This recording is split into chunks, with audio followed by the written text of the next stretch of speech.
Eikä mitään pitusävyjä.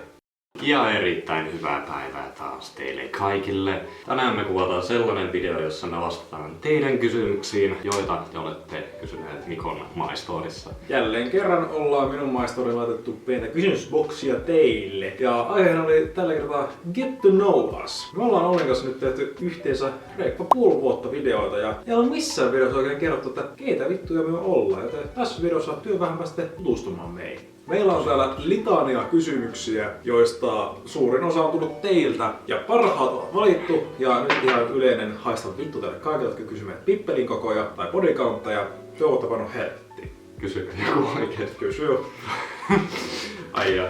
Joku tuli minulle laittamaan, että kuin se kikki. Actually. Ensimmäinen kysymys. Missä ootte tutustunut ja miten pitkään ootte tuntenut? Me Ollin kanssa tutustuttiin yläasteella. Me käytiin samaa ala-astetta pari vuotta. Joo, me tiedettiin ala-asteella toisemme, mutta yläasteella sitten enemmän tutustuttiin, koska sama kaveriporukka. Mikko oli Kaapan kaveri, mä olin Kaapan kaveri, joten sen kautta. Ollaan tunnettu nyt Voisiko sanoa, että 5-6 vuotta mä sanoisin. joo, 5-6 vuotta, eli jossain 7-luokalla 8. 8-luokalla. Mikä on sellainen reissu, joka on jäänyt mieleen ja miksi? Mä en oo hirmu paljon reissaillut. Mulla tulee mieleen yksi reissu. Oliko se viime vai pari vuotta sitten, kun mentiin jätkien kanssa tonne Ruisrockiin ja se oli jotenkin siistiä.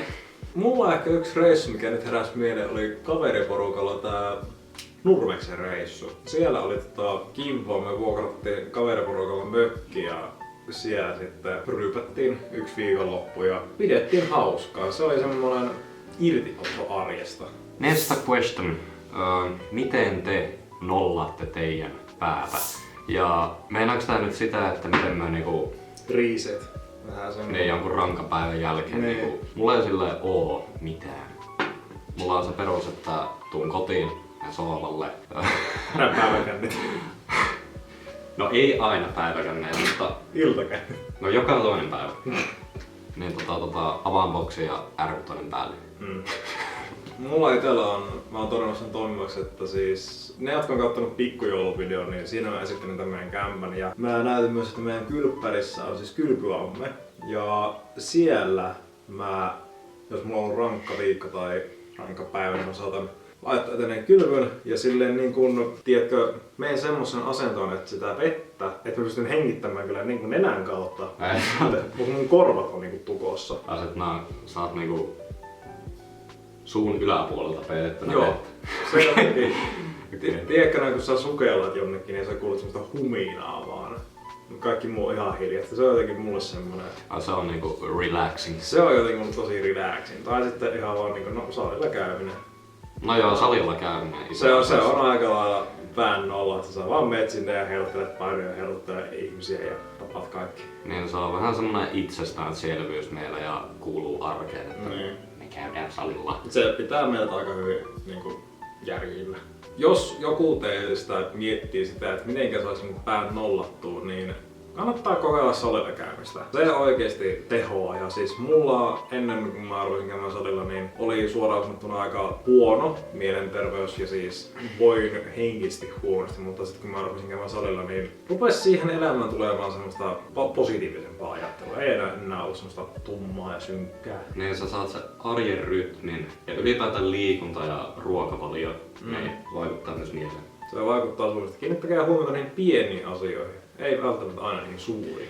Onko teillä joku tietty asia, millä on paljon tunnearvoa tai joka tuo paljon hyviä muistoja esiin? Mulla ei silleen oo, mutta just kaikki itse tehdyt lahjat, niin no, niillä on tunnearvoa. Niillä on hyvin paljon tunnearvoa. Mut semmosia, jotka tuo muistoja, niin ei silleen oo. Ei paljon oo semmosia niin kuin tiettyjä asioita, jotka tois niin kuin menneisyyttä mieleen. No tietyllä tavalla niin kuin kissa. Kissalla on hyvin paljon tunnearvoa minulla ja siitä tulee hyviä muistoja mieleen, kun se on niin kuin osa arkea ja semmoista. Tuo on kyllä totta. Tai joku tietty ruoka. Mä itse teen ruokaa paljon ja siis niiden tekeminen on semmoista, niistä tulee muistoja mieleen, että joo itse kun mä tätä silloin joskus teen. Sitten tää oli hyvä. Tai sit jos sä teet jotain lapsuuden ruokaa, niin siitä tulee nostalginen olo. Joku mäkkikeitto. Kuvaakaa toisianne 3 sanalla. Pitääkö olla vain yksi sana vai voiko vähän avata? Yhden sanan. Vittu. Kuvaakaa toisianne 3 sanalla. Hauska. Hauska, ihku. Paska. Rumma. Terve. Hulvaton. Hulvaton. Mm. Mä sanon, että Olli on ehdottomasti rento ja tällä mä meinaan sitä, että kaikilla meillähän on sosiaalinen patteri, joka niin kuluu ajan myötä, kun on niin ihmisten kanssa tälleen. Mutta niin Olli on vielä enemmän rento sillä tavalla, että mulla ei se sosiaalinen patteri kulu, kun mä oon Ollin kanssa. Et mä voin olla Ollin kanssa niin 24/7. Niin et se on niin raskasta. Niin. Pitkäpinnainen. Tuo on ihan vitun totta mulle. Mä arvostan semmosia ihmisiä, joilla on niin pitkä pinna. Ja että ne ei niinku suutu helposti tai niinku oo tosi dramaattisia. Niin. You get the point. Pitkä pinnaisuus on hyve. Mä sanon, että Olli on uskottava. Silleen, niin mä uskon, mitä Olli sanoo. Ilman, että silleen, että jos Olli sanoo mulle jonkin asian, niin mä uskon sitä, enkä mä jää silleen Epäröimään. onkohan tässä jotain koira haudattuna vai jotain. Sitten 3. adjektiivi. Luotettava. Mä uskon, että Mikolle voi kertoa niinku asioita, jotka pysyy vaan sen mielessä. Että Niin pulpahda ulos. vittu miten sönkkää. Ja mä sanon, että Olli on ehdottomasti hauska. Helvetin hauskaa läppää heitetään koko ajan, kuten joltain videolta olette saattanut huomata, että me heitetään vähän turhankin paljon paskaa läppää. Mikä tapahtuma sun elämässä on opettanut sulle paljon itsestäsi tai elämästä? Ei mitään niinku henkilökohtaista tai semmoista niinku vihaa. En lietso vihaa, mutta kaikki eksät on opettanut jotain niinku ihmisistä. Toi on kyllä ihan totta. Mulla itellä siis, mä en oo ollut vihainen, sanotaanko että 2 vuoteen. Just sen takia, koska mä 2 vuotta sitten olin vihainen ja mä tein asian, joka opetti minulle muusta itsestäni sen, että mun ei todellakaan kannata olla vihainen. Koska sit käy pahasti minulle, että myös jollekin muulle voi käydä todella pahasti. Kyllä. Seuraava kysymys on, että uskotko yliluonnollisiin olentoihin ja tapahtumiin? Oi, että kyllä uskon. Ja uskon niihin muuten 100%. Tässä kohtaa on hyvä juttu muuten mainita, koska voitte olla minun kanssani eri mieltä. Siis me voidaan tästä asiasta keskustella ihan kuinka pitkään vaan, mutta siis minähän olen siis uskonnollinen ihminen ja siis minä uskon itse Jumalaan. Tätä kauttakin minä myös uskon niin yliluonnollisiin tapahtumiin minun omien kokemuksien kautta. Me voidaan ehkä tehdä joskus semmonen joku jakso, jos me kerrotaan meidän yliluonnollisia tapahtumia tai tämmösiä paranormaaleja ilmiöitä YMS. Uskottavalla. Kyllä. Okei, mä oon ehkä vähän vastakohta Mikossa, koska mä en oo hirveän uskovainen ja sen myötä en usko yliluonnollisiin asioihin tai mihinkään paranormaaliin. Mä en oo kokenut semmoista tilannetta, jossa mä olisin silleen tiedätkö? Millaisena näet itsesi? Siis tää on sama niinku jossain työhaastattelussa. Kerro jotain itsestäsi, kun pitäis vähän niin sanottua nuolla itseään. Niin. Että joo, mä oon tämmönen. Negatiivisia. Negatiivisia puolia, teen liikaa töitä. Niin. Mä näen itteni sellaisena niin kun hyvin rentona kaverina, jolla sä voit niin vaan jauhaa paskaa. Ihan sellaisena sanoa, kuka sä oot, mistä lähtökohdista sä oot tullut ja mitä mielipiteitä sulla on. Mulle vaan sä voit tulla jahaamaan sitä sun tätä paskaa ja niinku luottaa minuun. Mä oon ihan jees. Mitkä vettä vitu monologia on? Mä oon jees. Et saa vaan enemmän. Ei. Seuraava kysymys on, että miten käsittelette pelkoa? Kohtaamalla sen suoraan. Joo, kohtaamalla. Silloin sä... Miten mä selitän? Viivyttelet sitä, että se lähtisi se pelko. Tiedätkö, mieluummin kohdata se pelko toisin kuin niinku... Elää sen kanssa koko loppuelämä. Joo. Mutta siis yksi entinen pelko oli sellainen kuin yksin meneminen salille, kuntosalille, ei ruokasalille. Luopa voi uudestaan. Otetaan. Inuutuviri. Että yksi peloista... Sitä jallaa. Kun mä käyn ihan just. Mut siis... Vittu, meillä ei oo vakavaa videota tällä kanavalla. Mut siis joo. Jos pitänyt antaa Mikolle tätä batteria. Nyt Mikolle isken pärinä.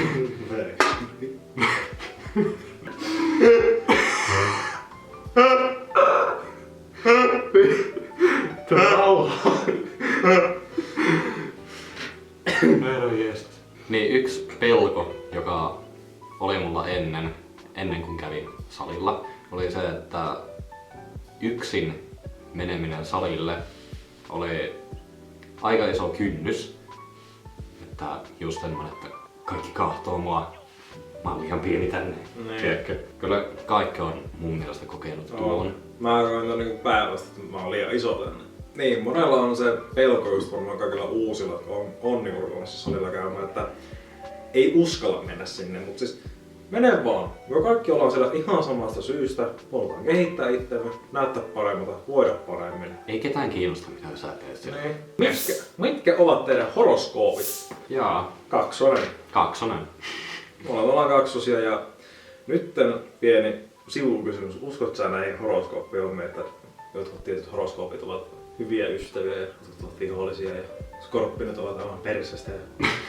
No se vähän riippuu, mutta mä en usko näihin Iltalehden, että niin. ne on kyllä... Ne on vähän humpukkia, mutta siis mä oon nähnyt, että siis TikTokissa on tullut vastaan semmosia, että niinku joku horoskooppi ja sit sen niinku adjektiiveja sille. Mulla on muutama semmonen kaveri, jotka on muuten osunut ihan vitun täsmälleen niihin. Seuraava kysymys. Mitkä on teidän lempivärit? Ja nyt jos joku tulee väittämään mulle vasta, mun lempiväri on muuten valkoinen tai musta ja pittunen on värejä. Eikä mitään pitusävyjä. Vittu! Herran värin määrittelijä. Valkoinen ja musta on värejä. Onko varmaan joku Midnight Blue tai Emerald Green? Ootteko töissä kautta mitä opiskelette? Kumpikaan ei ole töissä. Olli Opiskelin sähköalaa, pohdin alanvaihtoa sosiaali- ja terveysalalle, koska se on vaan kiinnostava ala. Ja Mikko? Mä opiskelen tällä hetkellä väyläopintojen kautta tuolla Karelian ammattikorkeassa tätä medianomin tutkintoa, eli media-alaa. Tässä nyt alla on mediatutkinto tuolta Riveriasta ja nyt tuosta vuoteen valmistua medianomiksi tuolla muutaman vuoden päästä ja media-insinööri. Insinööri kuulet. Ja seuraava kysymys on se, että ollaanko poliittisia ihmisiä ja mä vastaan suoraan, että mä en oo, eikä politiikka oikein silleen kiinnosta enkä en ala kertomaan mitään poliittista kantaani, että näin. Aika lailla sama vastaus oli, että ei ole mitään poliittista puoluetta, mitä kannattaisin eritoten tai mitään saatanan. Minä olen persu, minä olen vihreä. Vittu, mä en edes tiedä. Luettelen niin monta puoluetta kuin paussaa. Minä on 8 tai 9, joku voi korjata. Sosiaalidemokraatit, Ruotsin kansallispuolue, Persut, Kokoomus, Vihreä, Liike Nyt, Keskusta. Vittu Jallis. Se Jallis on kyllä läpi. Me tehdään Sanna Marin. Sanois. Nyt sanon vielä sen puolella. SDP. No niin. Sä muistat kaikki. Jep. Sitten on Piraattipuolue. Mikon puolue. Kyllä minä tiedän tämän. Minähän tiedän tämän. Ja kumpikaan ei ole missään puolueessa. Me ollaan tämmösiä perusjamppeleita, jotka vaan niinku... Ei me tiedä vittuakaan mitään niistä. Viimeinen kysymys on, että mitä onnellisuus merkkaa meille? Tää on niin syvällinen kysymys. Tää on niin syvällinen kysymys, että tää jätettiin niinku ihan tarkoituksella viimeiseksi. Siis, tää on hyvin suuri asia. Niin laaja käsite. Niin. Mä sanon, että onnellisuus mulle merkkaa paljon. Siis todella... Merkitsee stressitöntä elämää, ei vihaamista. Onnellisuus merkitsee mulla rauhaa. Jep. Tunnetta, jossa mulla ei ole kiire mihinkään ja että kaikki on niinku hyvin. Että niinku vähän niitä aikaa niinku, vaan niinku liitäis. Ei oo semmoista jumista, kivistä polkua, vaan semmoinen vaan niinku liitäis yli. Ja se on vaan semmonen flow. Niin. Kiitos, että katsotte videon jälleen kerran tänne ihan loppuun asti. Muistakaa tykätä, tilata, jättää ilmoitukset päälle ja vaikka kaverille, perheen jäsenille, isälle, äipälle, koiralle, koiran kaimalle, serkulle ja kaikille tämmöisille. Unohdit tuosta kvarteetista vielä 4. Mikä? Muistakaa kommentoida. On muuten hyvä. Ei mitään muuta. Nähdään ensi videossa. Se on moro. Peace.